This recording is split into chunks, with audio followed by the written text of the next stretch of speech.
la question que certains se posent, hein, parce que M. Coulibaly Kuibiat s'appuie sur, par exemple, cette fameuse condamnation. Quelle est votre réaction à propos de cette condamnation? J'avais tout à l'heure. Hein. Oui. Il m'a posé la question, mais je n'ai pas de souci pour répondre de nouveau. Je dis cette condamnation ne lui a jamais été signifiée. Monsieur Coulibaly Kuibiat a l'air bien plus informé que l'intéressé lui-même.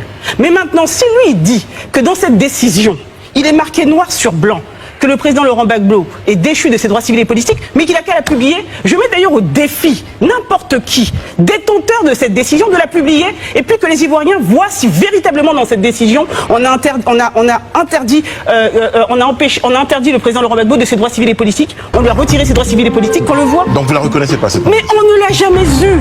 Mais vous avez vu le procès une fois en Côte d'Ivoire ici aussi? Pardon? Donc vous mélangez pas les questions. Il n'y a jamais eu de procès. Non, je vais vous expliquer comment ça se passe. Dans un pays de droit et dans un pays qui a un code de procédure pénale comme la Côte d'Ivoire. Quand on veut vous poursuivre, on doit vous en informer. C'est-à-dire on doit vous dire, monsieur, vous êtes attendu devant le tribunal tel jour à telle heure pour comparaître et répondre de tel ou tel fait qui vous sont reprochés. D'accord. D'accord. Cet acte est remis par un commissaire de justice, d'accord, et on appelle ça la signification.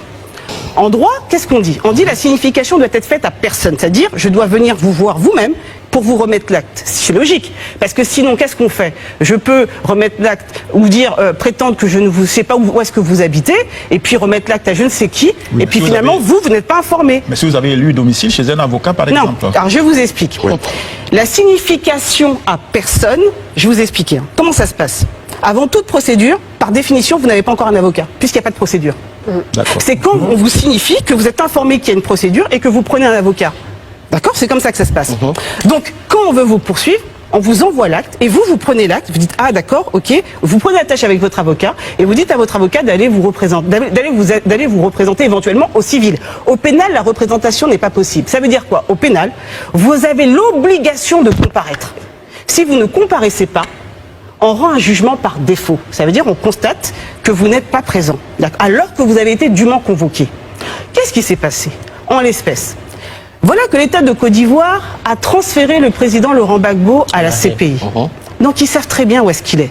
Mieux, ils signent un accord de coopération judiciaire avec la CPI. Mieux, ils vont ratifier le statut de Rome, c'est-à-dire qu'il y aura une coopération absolue entre la CPI et l'État de Côte d'Ivoire. Donc, lorsque vous voulez poursuivre le président Laurent Gbagbo, c'est un droit, il n'y a pas de problème avec ça.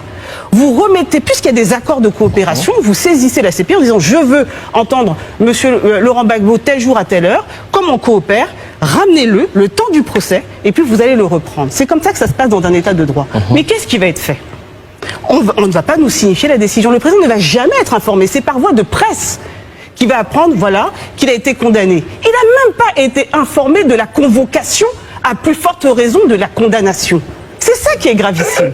Alors maître, justement, il n'a pas été informé de la convocation, ni même informé de la procédure. Sur quelle base vous êtes-vous donc fondé pour saisir la Cour africaine des droits de l'homme? C'est sur la décision, c'est ce que je dis, c'est qu'il ne faut pas opérer par confusion. Il y a la décision pénale, qui ne nous a jamais été signifiée, et puis il y a la décision administrative. Concernant ces droits civils. Voilà, c'est pas concernant ces droits civils, c'est concernant la radiation opérée par la CEI en 2020. Cette décision, on a fait un recours. Le juge du tribunal de première instance d'Abidjan a rendu une décision confirmant la position de la commission électorale indépendante.